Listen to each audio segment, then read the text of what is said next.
Hey guys, Omni here. Today we're going to be diving into New Rockstar's breakdown of the Easter eggs and details you might have missed during Venom, Let There Be Carnage. You can also check out, if you haven't already, my non-spoiler review of the film, which I posted the other day. If you haven't seen it yourself just yet, if you have not seen the film, I'm not sure what you're doing here, but go ahead and check that out if you like. But guys, again, like I say, every time we cover one of New Rockstar's breakdowns, if you're not subscribed to these guys, go do so. They definitely deserve the attention.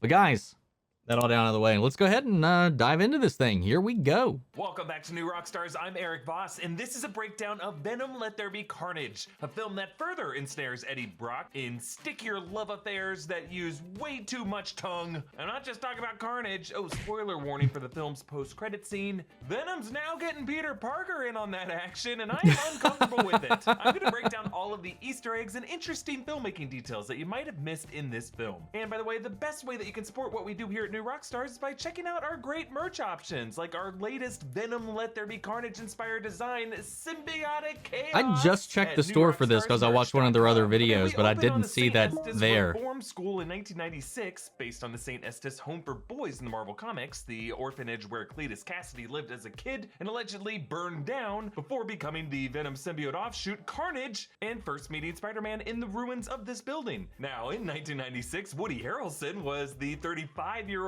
star of Kingpin and The People vs. Larry Flint, so here playing young Cletus is actor Jack Bandera, but they still had Woody Harrelson voice the character to open the film with Harrelson's iconic soft indoor voice before we reveal the character as an unhinged psychopath. I thought they just de-aged him. Cletus's priorities as his romantic love for Frances Barrison, aka Shriek, the Marvel villain who teams up with Carnage in the Maximum Carnage storyline in the comics. Her character is capable of releasing these powerful sonic blasts, which Frances describes as saying, "My mutations are advancing." Previously, the word mutant was somewhat avoided, at least in the MCU films, but now that Marvel Studios owns the X-Men IP, and this movie with its post-credit scene is linked with the MCU, is just another sign of how this is all connected to a multiverse of Marvel characters where mutants can now exist. Frances gets taken away, escorted by the young cop P. Mulligan, later Detective Mulligan, whom she deafens in one ear as he shoots her in the eye to create her eye scar from the comics, and she's taken to the Ravencroft Institute, the superhero prison and laboratory from the Marvel Comics, an East Coast version of which showed up in The Amazing Spider-Man 2 in 2014. She's overseen by Dr. Pazzo, the name of a Ravencroft doctor whom Carnage takes captive in the Venom Carnage Unleashed series. Tom Hardy returns as Eddie Brock and the voice of Venom, last seen in the 2018 film, transitioning from a star TV investigator to print journalist, interviewing serial killer Cletus Cassidy in San Quentin. And now we know his employer is the Daily Bugle West Coast edition, since it is headquartered in New York, and it has the same masthead as the version of the Daily Bugle from the Sam Raimi Spider-Man trilogy, despite those movies having their own Eddie Brock played by Topher Grace. But with the multiversal implications of this movie's post-credit scene, those paradoxes either don't really matter or are about to matter a whole lot. Eddie and Venom feud with We'll have to wait and find out. Nearly bites the head off of. Actually, later, Mulligan's tussle with Carnage and Shriek leaves his eyes glowing, setting him up as the future symbiote Toxin as Mulligan becomes in the comics. Venom begs Eddie to play vigilante, saying, "We should be out there protecting the city lethally," setting up their reunion by the end of this movie as the Lethal Protector, nodding of course to the Venom Lethal Protector storyline that both this movie and its predecessor are inspired by, in which Eddie Brock works in San Francisco and teams up with Spider-Man, as this movie's close moments hint will happen at some point in the films. Eddie interviews Cletus again, who tells him to print this cryptic quote, "The distant cathedral is all I see, that fractured angel the other part of me." Yeah, this movie shows Eddie's investigative journalism into the mind of Cletus Cassidy as a kind of Goonie-style treasure hunt, with rhyming clues and using the shape of a coastline as X marks the spot. And all this comes from Venom's photographic memory of the carvings in Cletus's prison cell, which Venom redraws for Eddie, a way of showing how Venom's symbiote mind is far more advanced than Eddie's human memory is. He really needs him to be able to function. And the walls of Cletus's prison cell are covered with fun stuff. There's like a human printer. Teddy bear, his stick figure self Wow, torturing not a an human animal in printer, cage. an alien Like printer. A figure holding a severed head. The words, "The Phoenix will rise." Cassidy's stick figure self with his hands up as a gun fires a bullet that loops over his head. Probably his own joke that the cops never fully closed the case on all of his murders. And then this quote, "Thus strangely are our souls constructed, and by slight ligaments are we bound to prosperity and ruin." This is a quote from Mary Shelley's Frankenstein. Frankenstein, in which Dr. Victor Frankenstein considers morality a tight wire act as he stitches together the body parts of dead criminals into a reanimated corpse that goes on to consider itself above the morality of mankind, reflecting Cletus's arc in this movie as a condemned criminal about to be a corpse, becoming a sort of resurrected supernatural monster with a hell of an ego. And then on the other wall of the cell, there's Cletus himself in a cage above a tombstone that says "Hell for Vanished Children," similar to the sign outside St. Estes that's marked "Home for Unwanted Children." And then there's a carving of the tree that Eddie later looks at on the sketch form and then later finds on these grounds with a different quote: "To thee the strife was given between the suffering." This is a line from a poem called Prometheus from 1816 by English poet Lord Byron, which praises Prometheus, the titan from Greek mythology, who stole fire from the gods and gave it to the mortals, which is also a reflection of Cletus's journey as a deceitful mortal who steals the power that came, really, if you think about it, from the heavens. So the sketches take them to Rodeo Beach that actually in Marin works. County. It's 2 miles north of the Golden Gate Bridge. It's known for unique rock formations on the coastline, and here they find more of Cletus's victims, causing the governor to lift California's moratorium on the death penalty, moratorium that our governor Gavin Newsom ordered in 2019. And this movie hints the governor did this to boost his poll numbers, maybe a nod to the recent recall effort that Newsom was able to survive, that I had to spend all summer talking about to older relatives in other parts of the country who were like excited it might happen because they all weirdly hate California, but jokes on them, it rules here, and we love our rich history of infamous serial killers, and it turns out executing them. As Mulligan reacts to this news in the Daily Bugle, in his office there's a booking photo for E. Larson, a nod to Eric Larson, comic book artist and writer from the 90s Spider-Man era who went on to co-found Image Comics. Eddie's apartment is a mess. It's covered in M&Ms for Venom's love of chocolate, because this movie says chocolate contains phenylethylamine that they say is also in human brains, suggesting, I guess, that chocolate is Venom's anti-drug replacement for eating human brains. But in actuality, phenylethylamine, when consumed, causes the brain to release other chemicals. So it's not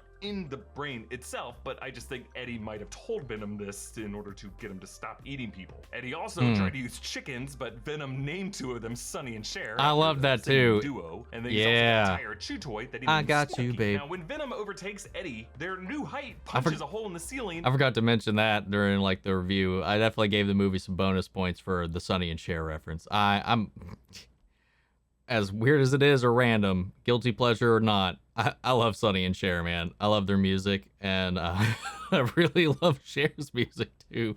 Anyway, moving on. And I like how you can actually see past the ceiling holes from when this has happened previously. They return to the bodega of Mrs. Chen from the first movie, where Venom adjusts on the rack a publication bearing the likeness of Stan Lee. It even names him on the cover, calling back Stan's cameo as a dog walker in the previous film and confirming that Stan was just playing himself. Venom takes the reins and stops a mugging, leaving Eddie dangling while he gets a call from Anne, who tells him that she needed some space after the alien incident before, referring to when she turned into She-Venom in the 2018 film, and she meets Eddie in their old favorite restaurant, but now what was previously a blue background lighting is red, reflecting Carnage's growing influence in Eddie's life, and shows Eddie the new engagement ring she got from Dan, which Eddie comments is so much bigger than the one I got you, and when you actually compare the two side by side, Dan got the more expensive flourish of a double halo around the center stone, so truly it's just a cosmetically nicer upgrade from Eddie. Oh, poor guy. So Venom tries to cheer up Eddie with a messy breakfast while he plays Let's Call the Whole Thing Off from the 1937 Gershwin musical Shall We Dance. It's a song about a couple trying to work past their differences, and Venom includes with all the food a whole bunch of painkillers, which you'll notice Eddie just keeps lying around because obviously are they?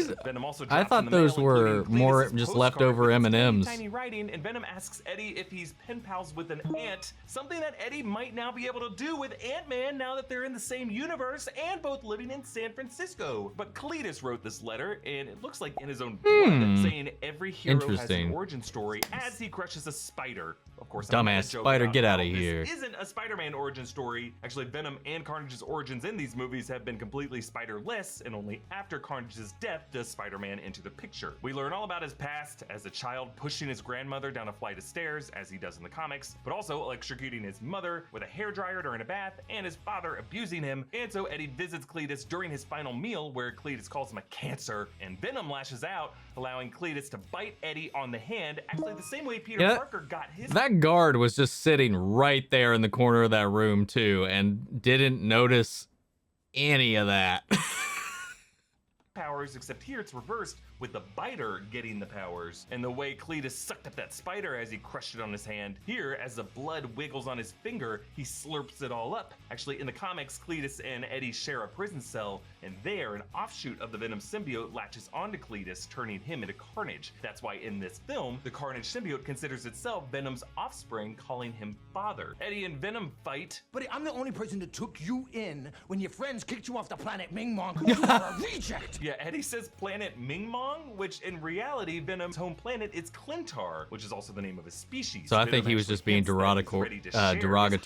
With Eddie in the post-credit scene, but the multiverse collision interrupts it, or might have caused it. I go into that in our post-credit scene breakdown. You should check it out. Now, director Andy Serkis broke. We might do that back to back because I didn't see that video. How they upgraded Venom's appearance from the 2018 film to add some lip texturing around Venom's wide jaw and eyebrow bulges, all in order to give Venom's face a more expressive quality. Now, Serkis obviously draws upon his own extensive background in the relationship between physical performance and VFX animation from. And it definitely came across in the performances to me. The Apes trilogy, which are an amazing group of films there. You should check them out. And Serkis also revealed that Tom Hardy pre-recorded all of Venom's dialogue and then would play it back in his ear so that he could have the real argument with Venom's voice all going on in his head. And if you look closely, you can actually see the earbud tucked way in his ear there. Also, when Venom breaks Eddie's nose and fixes it just so he can break it again, you can see where Venom resets that broken nose and the bruising fades away right before he punches him again. This is just like how Venom fixed Eddie's broken bones after the motorcycle crash in the previous film. Now, on the night of his execution, Cletus quotes Shakespeare's Macbeth. Something wicked. This way comes. It's from Act 4, Scene 1, the second half of a couplet spoken by the second witch. So corny. The arrival of the morally corrupt Macbeth. Actually, the full couplet is, by the pricking of my thumb, something wicked this way comes. And if you think about it, Cletus acquired his powers by biting the fingers of Eddie, leaving his own finger bloody. That's and a nice sucking it catch. back up, and it's from his fingers that the wicked Carnage comes. Carnage blocks the lethal injection and transforms Cletus's flesh. His design is sickening, with pockmarks on his tongue to make him look all decaying. Also, in general, a more slender build compared to Venom, an ooze dripping off his tendrils. He's got a raptor-like roar. And then a splash of black on his face, which I think is to link him to his parent symbiote Venom. He attacks the cell block using tendrils to stab and hurl guards around. He Frenches one guard, and then he forms a big cyclone. And when they try to shoot him, Carnage opens a hole in his chest to let the bullets sail through, meaning that for now at least, he and Cletus do have a functioning symbiosis. Their flesh is infused, one and the same. Cletus dances out of San Quentin and sings, "And I'll walk out a wiser, stronger man, Mr. Warden, you taste just like ham," which is a parody of Johnny Cash's song San Quentin, named after this prison, in which the normal lyric is, "And I'll walk out a wiser, weaker man, Mr. Congressman, you can't understand."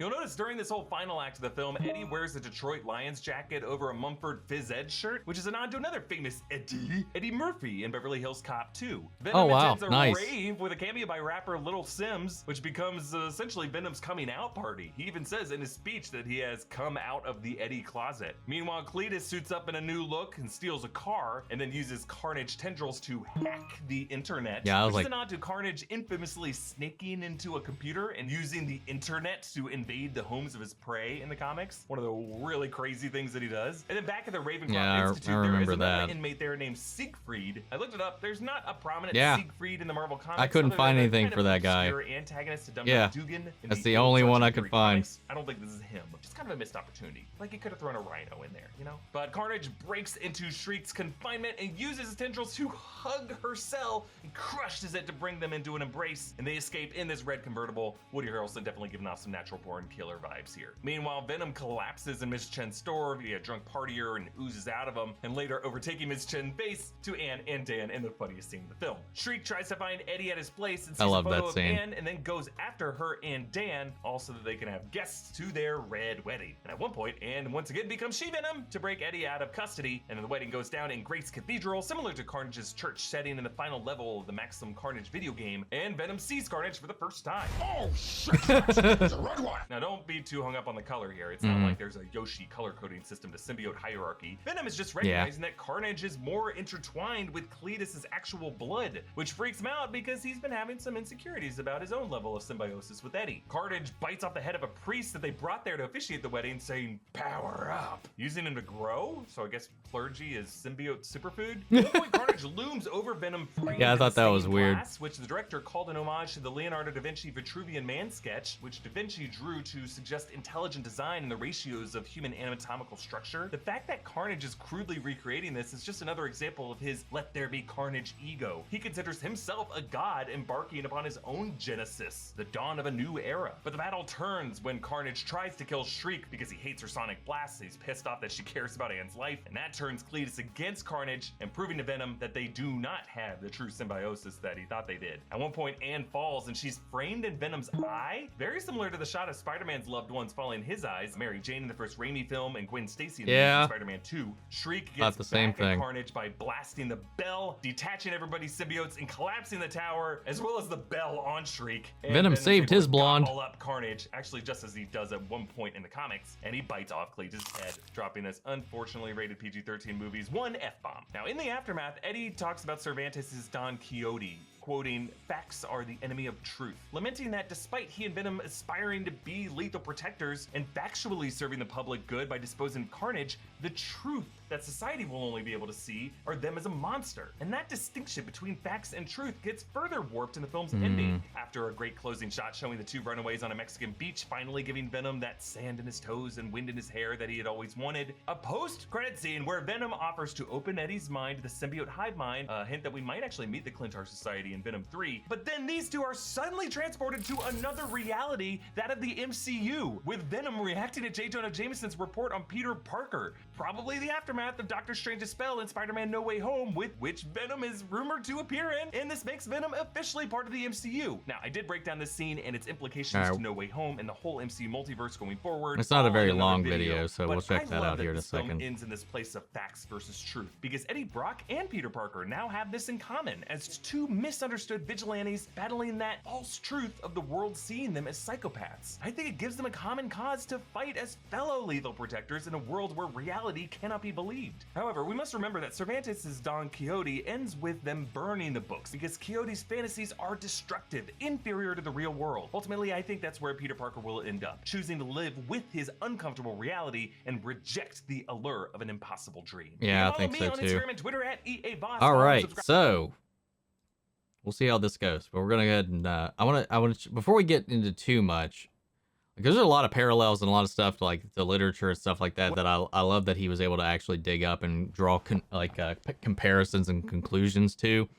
Some of it I noticed while watching it, but like definitely he pulled some deeper threads that I couldn't find. Obviously, I'm nowhere near as devoted as I would say these guys are. But yeah, I don't know, man. There was something I wanted to talk about, but I'm drawing a complete blank on it at the moment. We'll see if it comes to me here in a minute. So we're gonna pull up the post credits discussion that he video that they made as well and take a look at that. See, I saw one, but it was MT and one of the other guys on the team doing a full podcast talking about the ending. I was like, oh, I guess we're not doing a post credit scene breakdown, but I apparently missed this video because that the one I found was like 30 something minutes long, and it was just a podcast discussion. So I was like, okay, well maybe he's just including it in the breakdown this time. Nah, I was wrong. All right, let's pull this one up. As this movie comes to a close and Venom gobbles up his daily dosages of Carnage and Cletus Cassidy, he and Eddie Brock end up fleeing to a tropical beach. And on this beautiful friendship is where the post-credit scene picks up. Eddie rests in his hotel watching telenovelas with Venom and debating whether it is okay to keep secrets in relationships. And Venom says, We all have a past, Eddie. and goes on to tease, 80 billion light years of hive knowledge across universes would explode your tiny little brain. and then he offers Eddie, Let me give you a taste, just the smallest fractions of the things we symbiotes have experienced. and then we think we're about to Okay, so just going through that dialogue again, he said through universes. If he had said like galaxies or something like that, because their people have went out and infected and like spread throughout this universe, but he said universes. So are the symbiotes' hive knowledge connected like past the bounds of the multiverse?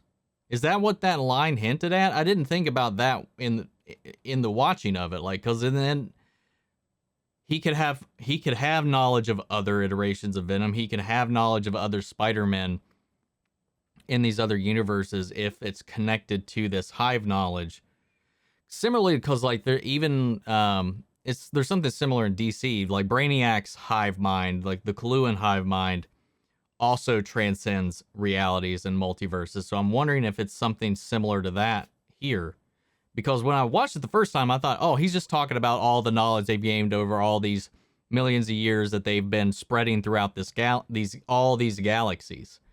Because you don't have multiple universes in a single universe. You have multiple galaxies in a single universe. So that's where I definitely missed that little detail. Anyway, moving on. Explore the deeper mythology of Venom's symbiote Clintar race, perhaps even their original deity Null, who first established the Clintar as a hive mind with himself as the nexus of it, as he bore All Black the Necrosword, a sword with very important MCU ties as the weapon of that's Gore coming. the God Butcher. But before our cooler older brothers punch us in the shoulder and call us nerds, things take a turn, because the hotel room quakes, the TV flickers, the wallpaper and furniture warp around Eddie into a much fancier room as golden light floods from the outside. The ceiling fan goes from spinning rapidly, as it does in the not as good hotel rooms, to much higher and just spinning more casual, rich people ceiling more relaxing. fans. Even Eddie's backpack warps from his rugged hiking pack to a smaller teal carry-on, though we learn it is not his. After calming Venom down about the swan-folded towels, Eddie asks what he just did, and Venom claims, "It wasn't me." And then boom, on the TV set is J.K. Simmons as J. Jonah Jameson reporting that Peter Parker is Spider-Man, the same moment from the Spider-Man Far From Home post-credit scene and in the upcoming Spider-Man No Way Home. Yes, this is Tom Holland's Spider-Man from the MCU. It's happening, folks. Venom just jumped realities into a cinematic universe that we actually care about. Jameson rants, "This shocking revelation brought to light by yours truly, Peter Parker, aka Spider-Man, aka Spider-Menace. Rest assured, dear neighbors, we here at the Daily Bugle will untangle his web of lies. I'm J. Jonah Jameson. Good night and God help us all." And then Eddie turns into Venom, who says, "That guy," and see that line, Peter's that face on guy. the screen. Then So like another he's dude got comes to in the bathroom recognize him in asking some Eddie what way. he's doing in his room, and Eddie is speechless, as am I. Unless that's confirmation that in their world they've had their own Spider-Man. We've just never had them referenced at all. But if the hive mind that connects throughout universes, he could be aware of other universes in which his counterpart has interacted with a Spider-Man. Kidding, I could talk about this for weeks. But he himself has never ran into one. Witnessing the effects of Doctor Strange's spell in Spider-Man No Way Home, and Peter Parker tampering with that spell, and or any of the other preceding multiverse rupturing events from the MCU, all culminating in the crossover crisis of Spider-Man No Way Home. That means Tom Hardy's Venom is officially MCU canon, and not this weird, vaguely defined side universe in the Sony spumsy. This is the latest of Sony's machinations to fold all of their Spider-Verse film properties into an epic crossover event with the Marvel Cinematic Universe in No Way Home. But what makes this seem different is it shows us what that crossover looks like from the perspective of one of those traveling characters mid-warp. There's a golden flash of light, perhaps caused by one of the golden runic bands of Doctor Strange's spell, and then one's surroundings texturally roll over around them, similar to how Wanda Maximoff's Hex reality house chaotically switched to new furniture in WandaVision. Therefore, when Otto Octavius, Norman Osborn, or Max Dillon get transferred from their realities, they'll probably go through a similar warp into parallel MCU variant contexts. Like Alfred Molina hinted that his character would pick up from that moment in the river, and now we're likely to see him warp from drowning in the Hudson to safely on the deck of the Staten Island ferry. Norman Osborn could go from basting the jaws of his own glider to facing the jaws of Mr. Delmore's cat. Oh, good kitty. Now, by the way, if you're carrying a credit card balance month after month, it can feel like you're in a never-ending cycle.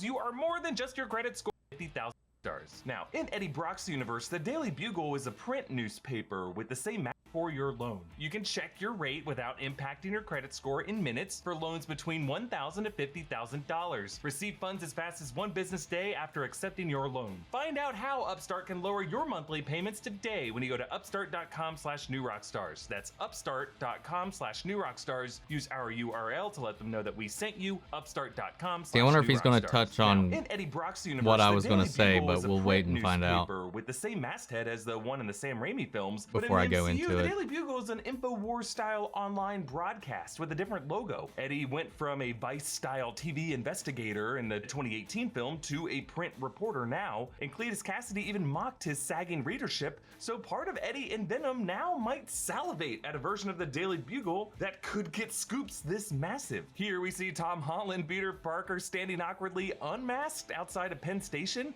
suggesting this is moments after his outing in the Far From Home post-credit scene, maybe after those onlookers mobbed him and took off his mask, as we saw in the No Way Home trailer. So does this mean Venom will appear in Spider-Man No Way Home, maybe even as that sixth villain we've all been speculating about? Well, this, plus Tom Hardy's No Way Home hat, seems to confirm yeah. Now, it is possible that Venom is just in the MCU now and won't actually participate in No Way Home, and instead won't meet Spider-Man until Venom 3 or something, but really, thematically, all this talk in Let There Be Carnage about them being a lethal protector was a direct nod to the Venom Lethal Protector comics, in which Spider-Man and Venom team up. Venom could be one of the multiversal arrivals who helps Peter Parker deal with all those other threats in No Way Home. Now, even though Venom says it wasn't him who triggered this reality warp, we gotta admit, it's pretty coincidental that it happens right as he asked Eddie if he was ready for a taste of the symbiote hive mind across 80 billion light years. Perhaps it was trying to expand Eddie's mind. That might have been why Strange's spell selected them from this moment, because the spell does have a certain wish fulfillment aspect to it, and perhaps the spell's malfunction whipped together other entities who overreached their mind's ability to grasp their linkage to a hive network of variants. Now, there has been some talk of the live-action Spider-Verse being a manifestation of what comics nerds call the Web of Life and Destiny, which could be overseen by the comics figure Madam Web. There is a Madam Web movie in the works. But I do think Spider-Man No Way Home may try to give an in-universe At Sony, answer at least, to why there have been separate universes, like why Venom can exist in a universe without Spider-Man, when in the comics his whole whippiness is only because he was attached to Spider-Man before he latched onto Eddie Brock. And this in-universe why doesn't have to be because Sony just kept rebooting him. Yeah, we get it. But maybe from a narrative standpoint, because the MCU multiverse was destined to rupture, and Doctor Strange foresaw a need for multiple heroes with separate life experiences to combine their knowledge to keep the multiverse from spiraling into madness. And brace yourself, folks, because it is not gonna stop with Spider-Man characters. In Doctor Strange in the Multiverse of Madness coming March 2022, it has been confirmed that the Scarlet Witch will face one major Fox Marvel character, meaning one of the X-Men or the Fantastic Is that Four. confirmed or still just we heard rumored? Frances Barrison call her powers mutations, which used to be a Marvel no-no word, but now that this is all linked to one big That MCU Kevin Feige with graphic mutants down on the there, horizon, it hit, the Multiverse man. of Madness is here, and Eddie Brock in an alternate reality hotel room will just be the first of many familiar faces who are gonna wake up to find themselves in a room with Captain America wallpaper. Yeah. I mean, it can't just be me who wakes up to that. Who knows? Deadpool might pop up in there. All right. So he didn't. So I mentioned this before that, you know, there'd been very vague references at all. One of the possibilities that I presented, you know, in Venom, it's very much dodged the question about does his universe actually have a Spider-Man or not. From all evidence that we have right now, like I would probably say no, but we also don't know for certain. Like there's been, honestly, with the stories we've been following with Eddie, there's been no reason to mention Spider-Man. Not really. Not in his circles, at least, unless he had a direct confrontation with the character prior to moving to San Francisco, but it never references one. But there's never anything on the news about Spider-Man or anything like that. So like I just have to assume that he doesn't exist in the world. So with the, and then we have the scene from the No Way Home trailer where obviously we have Alfred Molina's Doc Ock talking to a Spider-Man, but the way it's edited makes it look like he's talking to Tom Holland's Spider-Man. And then to come up with the reason why they're all banding together, and it could just be just to take out a Spider-Man, but why would they all go after Tom Holland? One theory I presented, one possible theory, is I think the multiverse is rupturing in on itself while Doctor Strange is enacting the spell. And because it's a memory spell, when this collapses, and for whatever reason, these people connected to the web, to Spider-Man or whatever, get warped into the MCU timeline, into the MCU universe, that the spell that was meant to erase Peter Parker, Tom Holland's Peter Parker, from the minds of everybody native to this universe, it in turn implanted or replaced sections of the foreign members of this universe who have just been sucked into it because they're not of this universe and it's a memory spell.